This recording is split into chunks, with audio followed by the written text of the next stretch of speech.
I cooked 458 alone. My son's voice echoed in my head as I sat in silence, the candlelight flickering across the untouched dishes.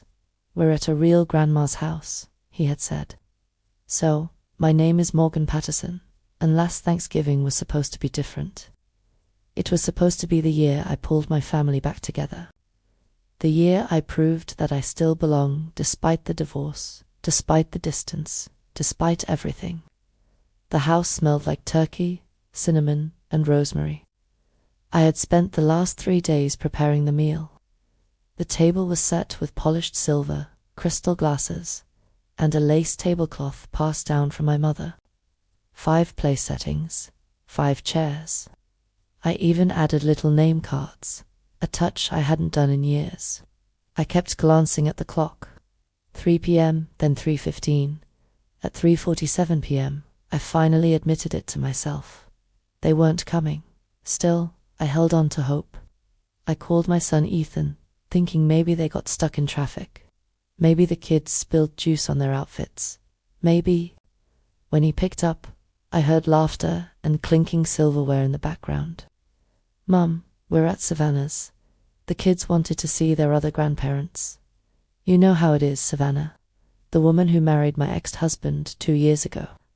The woman who baked cookies with my grandkids twice and suddenly became real grandma." I held my voice steady. "Ethan, I made dinner. I set the table. I made Destiny's favorite pie." His voice changed, defensive. "Don't guilt-trip me, Mom. We'll come by next weekend." The call ended. My hands trembled as I set the phone down beside the still warm rolls. 5 plates of food sat before me, untouched. A feast prepared in hope, abandoned in silence. The cranberry sauce hadn't even cooled when I knew this Thanksgiving wasn't going to be about gratitude.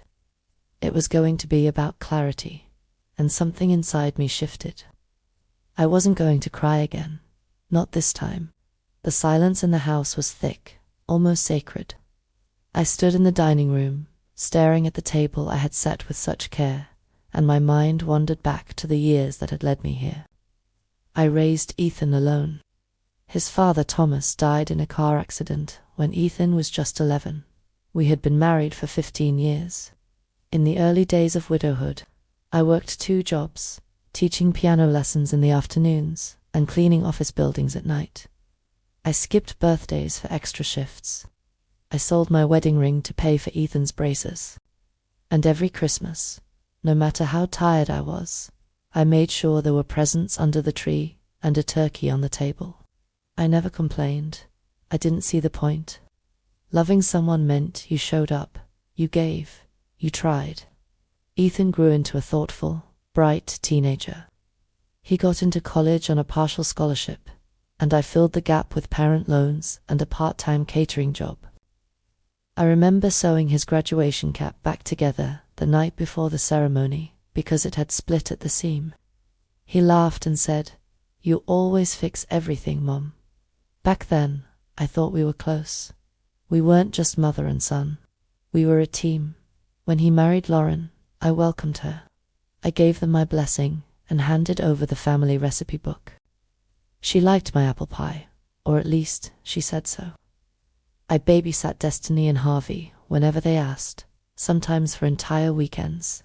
I kept extra toothbrushes at my house for them, special snacks in the pantry, and board games tucked under the coffee table. But somewhere along the way, the visits slowed. The calls became less frequent. The photos of the kids stopped arriving in the mail. Then came the hints, subtle at first. Lauren's comments about how Savannah's house was more modern or more kid-friendly. Ethan never corrected her. When Thomas remarried, Savannah stepped in like a windstorm. She threw themed birthday parties and created photo albums that looked like magazine spreads. She called Destiny her angel girl and Harvey her little lion. They called her grandma within months. I didn't resent Savannah, not at first. I just kept hoping there was still room for me. Until this Thanksgiving, I believed that love and loyalty were enough.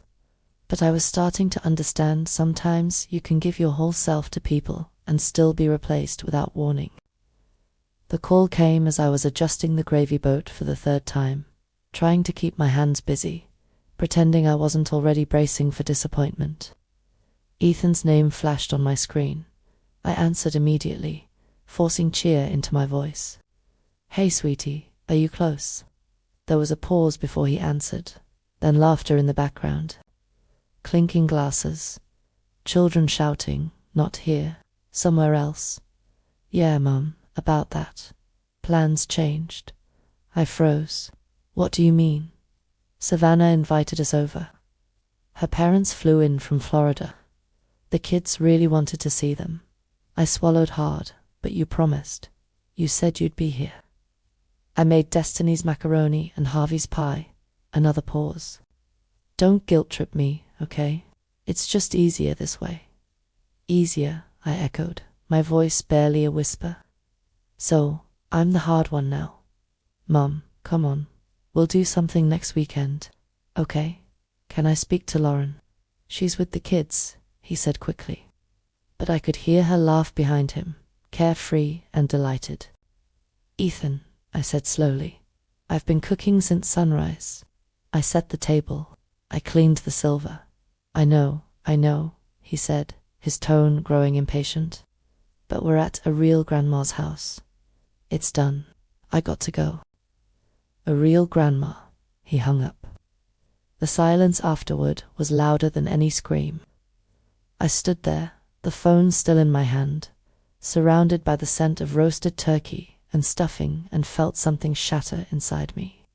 Not just disappointment, not even heartbreak. It was something deeper. The recognition that I had just been erased from tradition, from priority, from family. And the person who erased me was the very boy I once stayed up all night holding when he had a fever. Now I was the inconvenient one, the optional one, the not real grandma. I didn't sleep that night.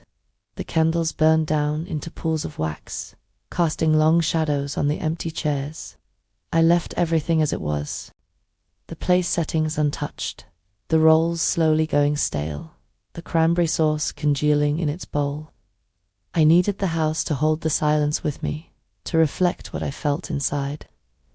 At dawn, I stood in front of the mantel where our last family photo sat. Christmas 1 year ago. Ethan had his arm around me. Lauren smiled like she belonged. Destiny was missing her front teeth, and Harvey clutched a toy car in one hand. It looked perfect. A lie wrapped in holiday lights. I took the photo down. At the kitchen table, I pulled it from its silver frame. The scissors were where they always were, in the drawer between the meat thermometer and the old bottle opener. I hesitated for only a moment before positioning Ethan's smiling face between the blades. Snip, then Lauren, caught mid-laugh, looking toward my son as if I were just a shadow in the background. Snip, I held the severed faces in my hand. Ghosts of the people I had once believed loved me. But I couldn't bring myself to cut out Destiny and Harvey. They were still innocent, still redeemable, still mine in some small, unspoken way. I flipped the mutilated photo over and picked up the red pen Harvey had given me last Mother's Day. The words came quickly, like they had been waiting all night. A table set for love. Only ghosts showed up. The real ones were never family. I sealed the pieces in an envelope and wrote their address on the front in neat, steady block letters. It would arrive in 2 days. A quiet reply to being erased. Sharp, unmistakable. Final, 2 days later, I stepped into the office of Margaret Turner, an estate attorney in a historic brick building downtown. I had passed this place 100 times, but never imagined I'd come here to rewrite my legacy. The receptionist smiled politely as I filled out paperwork. I clutched my folder tightly. Inside it, my current will, a few notes scribbled from late-night research, and a clear resolve. Margaret greeted me with a firm handshake. She looked to be in her mid-40s with silver streaks in her auburn hair, and the kind of calm eyes that made you feel safe enough to say difficult things. "Thank you for coming in, Mrs. Patterson," she said, gesturing to the chair across from her. You mentioned on the phone this was about updating your will. Yes, I said, sitting down. It's time for some changes, big ones. Margaret opened a legal pad. Tell me about your current plan. I handed her the document. I wrote this 5 years ago. Everything went to my son Ethan, with specific items earmarked for the grandchildren. She nodded. That's a fairly common arrangement. It no longer fits reality, I said. My voice steady. My son and his wife made it clear this week that I am not part of their family anymore. I want my estate to reflect that. Margaret looked up. I could tell she was weighing how much of this was emotional impulse. I met her eyes. I'm not doing this out of spite. I'm doing it because love should not be inherited automatically. It should be earned. Understood, she said, her tone shifting into something more precise, more respectful. What would you like to change? Remove Ethan and Lauren entirely. Set up a trust for Destiny and Harvey. But with one condition.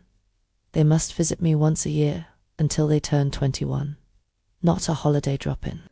A real visit, a conversation, a relationship. And if they don't, the trust dissolves. The money goes to charity. She nodded and kept writing. My house will go to the local women's shelter. They need space. And this place has 4 bedrooms. My retirement accounts. I want to fund scholarships for foster youth aging out of the system. Kids like me who know what it's like to be forgotten. And your personal items. The ones with history. My grandmother's ring. My mother's pearls. I'm donating them to the historical museum. Let someone remember them properly. The rest can be auctioned off. When Margaret asked about legal challenges, I replied without hesitation. Let Ethan contest it if he wants. He walked away from more than just Thanksgiving. He walked away from me. By the time I left her office, I felt lighter, like I had finally started building something just for me, something no one could take away. The satisfaction from the lawyer's office stayed with me for a few days. I finally felt like I had done something that couldn't be undone with a careless phone call or an empty apology. But the final push came from my phone. It was Thursday morning when I opened Instagram and saw Savannah's latest post. A perfectly curated tablescape, laced tablecloth, polished silver, crystal stemware, very pieces from my former home. The caption read, "Thanksgiving leftovers taste better when served on heirloom china. So grateful for these beautiful family pieces that make every meal special. Hashtag blessed grandma. Hashtag family traditions." Double quotes, there it was. My mother's gravy boat, chipped on the handle. My grandmother's cake server. The wine glasses Dylan and I received as a wedding gift from Aunt Martha, who had saved for 6 months to buy them. Savannah was using my life as a backdrop for her social media brand. And people loved it. Hundreds of likes, dozens of comments gushing about the gorgeous vintage aesthetic. I stared at the photo, the irony burning behind my eyes. She had taken everything but the story, and I still had that. So, I walked back to my dining room, where the table remained exactly as I'd left it. 5 place settings, now covered in a light layer of dust, still waiting for a family that never came. The lighting was soft, natural, honest. I sat at the head of the table, hands folded in my lap, eyes slightly lowered, not defeated, but clear. Behind me, the empty chairs leaned away, as if they too had given up waiting. I set up my phone, adjusted the frame, and took a single photo. No filters, no edits, just the truth. Then I opened Instagram and with careful fingers typed, "Cooked for 5/8 alone. Real love doesn't forget." 9 words, 37 characters. A complete story. I hit post. Within minutes the comments began. Friends from town, old co-workers, neighbors, strangers. "Oh Morgan, you deserve better." This made me cry. And then the shares started. I didn't name names. I didn't accuse anyone. But in a town like ours, everyone knew who I was, who Ethan was, who Savannah was. I didn't need to tell the whole story. The photo had done it for me. Sometimes you don't need revenge. You just need truth and the courage to let it be seen. By Sunday night, the post had been shared 47 times. Not viral by internet standards, but in a town of 12,000, it might as well have been on the front page of the local newspaper. People began connecting the dots. Rebecca Walsh from my old book club commented, "Weren't Ethan and his family supposed to be there?" I remember her mentioning it. Others chimed in, former PTA moms, neighbors, church friends who hadn't seen me in a while, but remembered my apple pies, my piano lessons, my kindness. I hadn't planned for this to spiral, but it did. By Monday morning, I heard from Carol, my neighbor across the street. "People are talking, Morgan. Jan at the flower shop asked if Ethan really skipped Thanksgiving with you." "I didn't tell them," I said, pruning the last of my chrysanthemums. "I just posted a photo. The truth speaks for itself," Carol said with a quiet smile. On Wednesday, the real impact landed. Lauren called. Her voice was tight, controlled, worried. "Morgan, we need to talk." "Oh, how was Thanksgiving?" A pause. 3 beats. I could hear her exhale. "That post of yours, it's causing problems. People are asking uncomfortable questions." "What kind of questions?" "About why we weren't there. And what did you tell them?" "I said you were sick." "Interesting choice." I replied, "You could have told the truth, that you were at Savannah's with the real grandma." There was another silence. "That came out wrong," she said. "We didn't mean ... "But you did," I interrupted, calm and clear. "You said it, and now people know it." Lauren's tone shifted to pleading. "Can you take the post down, please? It's hurting my partnerships." Sunset Boutique already reached out about it. "I'm sorry to hear that, Lauren," I said, "but I can't take down the truth." She didn't respond right away, and I didn't offer more. The conversation ended the way it began, quiet, distant, full of everything they had chosen to ignore. They thought I was silent, forgotten. But now the town saw what I had lived through, and that more than anything was justice enough. By the weekend, I found myself standing in front of the County Heritage Museum, a Victorian brick building with wraparound porches and time-stained windows. I had walked to its doors many times before. Field trips with Ethan, school projects, Sunday afternoons when I needed stillness. But this time, I came with a mission. I carried a small velvet box in my hands. Inside was my grandmother's mourning brooch, jet black stones arranged like a flower, surrounded by seed pearls yellowed with age. She wore it to every funeral for 30 years. She gave it to me when I turned 16 and told me, "This brooch holds more love than sorrow. Wear it when you need to remember both." I was wearing it now. Patricia Hartwell, the museum director, greeted me in the main hall. We had served on the library board together years ago. "Morgan, what a surprise. Are you here to see the new exhibit?" "Not today," I said. "I'm here to donate something." Her eyes lit up as I handed her the box. She lifted the brooch delicately and studied it with reverence. "This is exquisite. Mid-century Irish immigrant, 1952. I said it belonged to Catherine O'Brien Patterson, my grandmother. We talked for a while about provenance, significance, and how few Irish-American women's artifacts they had from that era. Then I handed her a handwritten card. "I'd like this to be the placard beside it." She read it aloud. "Mourning brooch, circa 1952, worn by Catherine O'Brien Patterson in remembrance of loved ones lost. Donated by Morgan Patterson, left behind but never forgotten. May this piece remind us that love endures, betrayal and history belongs to those who preserve it." Patricia looked up, her voice softer now. "Are you sure you want to part with it?" "Yes," I said. "I want to make sure someone remembers us the right way. Let Savannah post photos with my stolen china. let her wear my stories like props. But this brooch, this was truth behind glass. Permanent, untouchable, real. The weeks passed. November crept toward Thanksgiving again, but this time there was no anxiety, no frantic menu planning, no waiting for RSVPs that would never come. I shopped for one. It was surprisingly peaceful.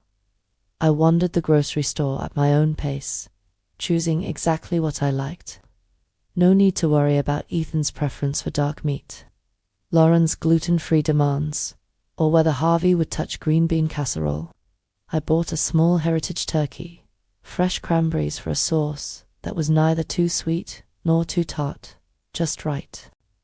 Butternut squash soup with roasted garlic, sweet potato soufflé with real maple syrup, everything tailored to my taste. For the first time in decades, the meal reflected me, my joy, my traditions. I started cooking Tuesday morning. There was no rush. I played soft jazz from the radio, let the smells fill the house. I wasn't preparing for guests. I was honoring my own presence. On Wednesday evening, I set the table. One place, setting at the head of the table. Not out of sadness, but out of clarity. I arranged fresh garden flowers as a centerpiece. The last of the fall blooms. The china what remained after the divorce gleamed under the overhead light. One wine glass, one linen napkin, one candle. Thursday morning arrived, crisp and golden. I dressed with intention. Burgundy dress, pearl earrings, lipstick just for me. I lit the single candle and served myself at 2 p.m. The exact time I used to serve when the house was full. The food was perfect, not because it was flawless, but because it was free. Free of performance, free of pressure, free of pretending. Midway through the meal, I laughed. Not bitterly this time, but warmly amused by how long it had taken me to realize that cooking for one didn't mean being alone. It meant finally choosing myself, and that tasted better than any turkey ever could. Just as I was considering dessert, the doorbell rang. For a split second, my heart jumped hold instincts. Hard to unlearn. Maybe Ethan, maybe the kids. But through the peephole, I saw Emma Costanos from next door, her 80-year-old daughter Sophia beside her, holding a plate covered in foil. When I opened the door, Sophia beamed. "We brought you cookies." Emma smiled a little sheepishly. "I hope we're not interrupting," Sophia insisted. "She's been talking about you since we moved in," Emma added. "She says your garden smells like vanilla." I blinked, caught off guard. "Would you like to come in? I just finished dinner." They stepped inside, bringing warmth that felt genuine, not out of duty, but out of choice. We sat in the kitchen, not the dining room. Sophia talked about squirrels, her school play, and her theory that Thanksgiving was secretly a squirrel holiday. Emma laughed and shared stories about adjusting to small-town life after years in Los Angeles. We didn't talk about family or betrayal, just squirrels, cookies, and gardens. When they left, Sophia gave me a hug. "You're like my grandma in Mexico," she whispered. She was really nice, too. For the first time in a long time, I felt seen. Not for what I had lost, but for who I still was. That evening, as I washed my single plate and wrapped the leftovers, my phone buzzed with a text from Ethan. "The kids have been asking about you. Can we set up a visit?" I dried my hands carefully, then typed my reply. "They know where I live. One visit a year unlocks their future." A pause, then another message from him. "What does that mean?" I answered plainly. "It means exactly what it says. Destiny and Harvey are always welcome here. You and Lauren are too, when you're ready to treat me with the respect I deserve. The legal documents explain the rest." I powered off my phone without waiting for a response. There were dishes to finish, a candle to blow out, and a quiet satisfaction to sit with. For the first time in years, I wasn't waiting on their love. I had drawn the line, and this time it would hold. They told me I wasn't the real grandmother, and for a while I believed them. But I've come to understand being real isn't about bloodlines or who throws the biggest parties. It's about who shows up, who stays, who tells the truth when it's hard and sets boundaries when it hurts. I wasn't seeking revenge, I was seeking peace, and I found it in a quiet Thanksgiving meal. For one, in a handwritten placard beside a brooch that outlives betrayal, in the laughter of a little girl next door who saw me as more than invisible. They may have written me out of their story, but I wrote myself back into history. If you've ever been replaced, erased, or quietly forgotten, let this be a reminder. You are not less. You are just not theirs anymore.